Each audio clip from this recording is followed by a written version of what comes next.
Western House, truly magnificent piece of late Victorian architecture with some amazing period detailing, which we've managed to retain. The entrance vestibule, which has some truly amazing coining details around it, ashlar blocks, absolutely fantastic.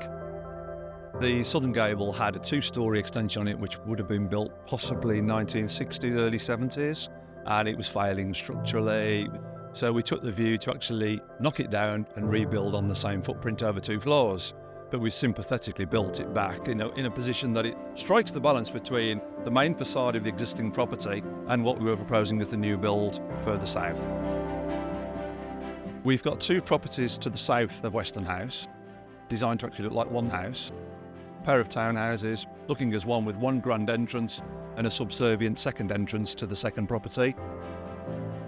So we very carefully selected a scale of the built form and also the materials, the whitewash render, to again harmonise with Western House itself. The main elements of the interior design that we've managed to retain through the refurbishment has been the communal spaces, and the fact that we've still got the grand staircase and all its fine timber features, retained, restored, put back to the former glory.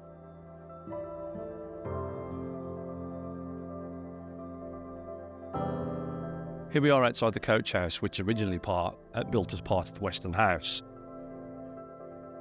In the 20th century, the rest of the building was built as a workshop. On the right-hand side of the ground floor, it was actually big roller shutter doors. There seemed to be an opportunity here to revert the whole building back to how it originally was. So we've formed many new openings in the building. We've moved many external doors, windows back to their original position. And I think that the success of blocking up the facade as it once stood with reclaimed brickwork, imperial size brick, I think you'd agree that the bricklayer and the tradespeople on site have done a fantastic job. Absolutely overjoyed that we've managed to save this building from dereliction and at the same time repurpose it as someone's pride and joy home. This collection of 7 detached dwellings, known as the Middleton Collection, served off a gated access. The idea behind the elevational style of these properties was to try and respond to what you've seen on Western House, but try and give it that contemporary twist. From the deep sash window effect, the proportions, there's a real strength and balance, and a robust elevational strategy here, right the way through then to the fine iron detail of the verandas, nodding back to Regency architecture, the horizontal brick banding, a particular feature that I'm really proud of.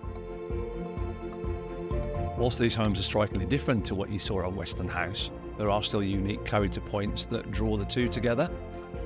I think this is probably a scheme that I will want to come back to time after time and see how it matures over a period of time. And so hopefully the integrity of the scheme remains for years to come.